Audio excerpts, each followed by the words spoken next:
નમસ્કાર, હું તમારો નીલકંઠ ભગત.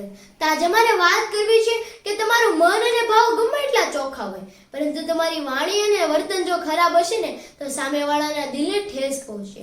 એક પત્નીએ તેના હસબન્ડને કહ્યું કે મને ખૂબ ગુસ્સો આવે છે, અતિશય ગુસ્સો આવે છે. ત્યારે તેના હસબન્ડે કહ્યું તો અડધી કલાક હું હાર્ડવેરમાં જઈને આવું છું. તે હસબન્ડ હાર્ડવેરમાં જાય છે અને તેના પત્ની માટે 1 કિલો ખીલીની થેલી લઈને આવે છે અને ઘરે આવી અને તેના પત્નીને એમ કહે છે કે આલે 1 કિલો ખીલી અને આ હથોડી. આપણે પાછળ વાડાની દિવાલ છે કે નહીં, ત્યાં તને ગુસ્સો આવે ને દિવસમાં એટલે આ ખીલી મારજે. થોડાક દિવસ થયા એટલે ખીલી મારવાનો પણ મોકો ન મળ્યો, એટલે કે તેને ગુસ્સો આવતો જ બંધ થઈ ગયો. એટલે તેના પતિને કહ્યું કે હવે મને ખીલી મારવાની જરૂર જ નથી, કારણ કે હવે મને ગુસ્સો જ નથી આવતો. ત્યારે તેના હસબન્ડને કહ્યું કે હવે ત્યારે તું દિવસની અંદર જ્યારે પણ આનંદ મારે, મોજ મારે, ત્યારે આ વાડામાં તે ખીલી મારેલી છે ને એ ખીલીને કાઢી નાખજે.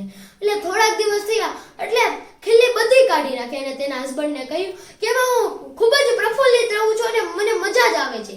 ત્યારે તેના પતિએ તેના પત્નીના ખંભે હાથ મૂક્યો અને તે વાડામાં લઈ ગયો અને ત્યાં જઈને તેની પત્નીને એમ કીધું કે આ ખીલી તે મારી હતી? તો કે હા. કાઢી હતી તે? તો કે હા.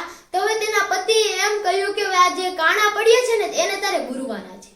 તો તેની પત્નીએ કહ્યું કે આ ન થઈ શકે સાહેબ. વાત જ ઈ છે કે આપણું મન અને ભાવ ગમે એટલા ચોખ્ખા હોય, પણ આપણી વાણી ને વર્તન જો ખરાબ હશે ને તો સામેવાળાના દિલને ચીરી નાખશે અને તે સોરી કહેવાથી નથી બુરાતા.